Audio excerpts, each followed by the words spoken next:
Assalamualaikum warahmatullahi wabarakatuh. Salam Adiaksa. Perkenalan, nama saya Winnie Seliasi. Saya merupakan peserta CPNS Latsar dari Kejaksaan Republik Indonesia tahun 2024. Saat ini saya ditempatkan di Satuan Kerja Kejaksaan Negeri Lampung Tengah. Pada kesempatan kali ini saya akan mengangkat isu kebangsaan tentang korupsi. Korupsi adalah bentuk ketidakjujuran atau tindak pidana yang dilakukan oleh seseorang atau organisasi yang dipercayai dalam posisi berwenang untuk memperoleh keuntungan yang tidak sah atau menyalahgunakan kekuasaan untuk keuntungan pribadi ataupun golongan. Melihat dari sejarah dunia, korupsi telah ada sejak zaman Kekaisaran Romawi dan Cina kuno. Perilaku korupsi muncul di Indonesia sejak zaman kerajaan hingga zaman penjajahan. Pada zaman penjajahan, praktek korupsi masuk dan meluas ke dalam sistem budaya, sosial, ekonomi, dan politik. Maka, di zaman modern seperti sekarang ini, kita perlu menyadari bahwa korupsi merupakan jenis kejahatan yang terwariskan hingga saat ini. Awal perubahan yang baik, dilansir dari banyak berita yang hype di berbagai media sosial baru-baru ini, tentang penangkapan tersangka tindak pidana korupsi.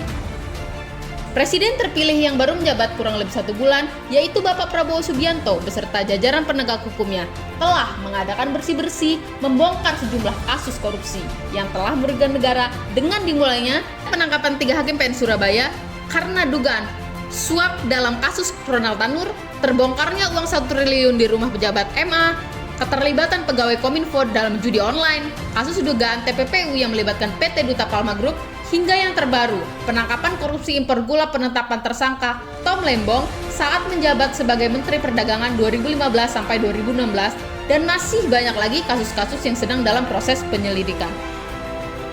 Donald L. Creasy dalam teori fraud triangle menjelaskan bahwa korupsi tidak hanya disebabkan oleh nafsu atau keinginan, tetapi juga oleh 3 faktor utama yang saling berkaitan, yaitu pressure atau tekanan, opportunity, kesempatan, dan rationalization atau rasionalisasi.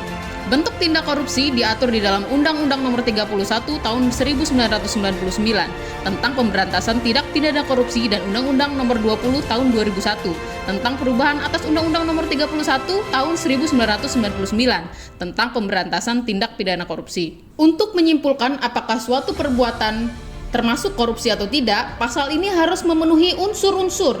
Yang pertama, ada subjeknya, orang atau korporasi. Yang kedua, melawan hukum.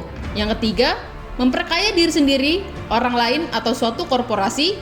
Dan yang keempat, dapat merugikan keuangan negara atau perekonomian negara. Korupsi sangat berpengaruh dan memberikan dampak yang buruk terhadap pembangunan dan kesejahteraan masyarakat. Korupsi berdampak menghancurkan tatanan bidang kehidupan masyarakat, berbangsa, dan bernegara, mulai dari bidang sosial, budaya, ekonomi, serta psikologi masyarakat. Akibatnya, banyak terjadi kemiskinan.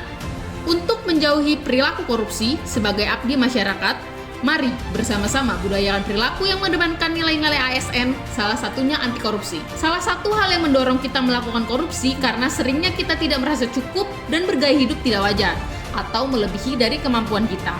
Bisa juga dengan cara mengatur pengeluaran, selalu bersyukur, serta mendekatkan diri kepada Tuhan Yang Maha Esa.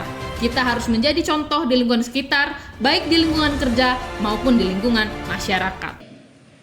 Kalau pimpinannya bersih,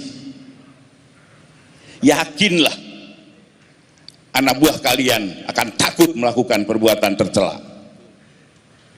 Tapi kalau pimpinan unit kerjanya korup, di bawah adalah rampok.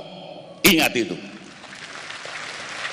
Seperti yang telah disampaikan oleh Bapak Jaksa Agung kita, Bapak ST Burhanuddin, bahwa Kejaksaan sangat mendukung penuh untuk pencegahan dan pemberantasan korupsi.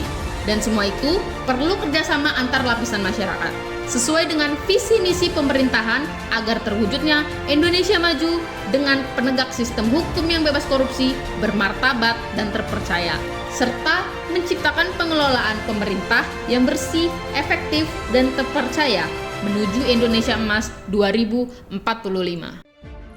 Terima kasih atas perhatiannya. Semoga kita menjadi ASN yang berintegritas dan selalu menerapkan sifat berakhlak dalam menjalankan tugas dan tanggung jawab kita sebagai ASN.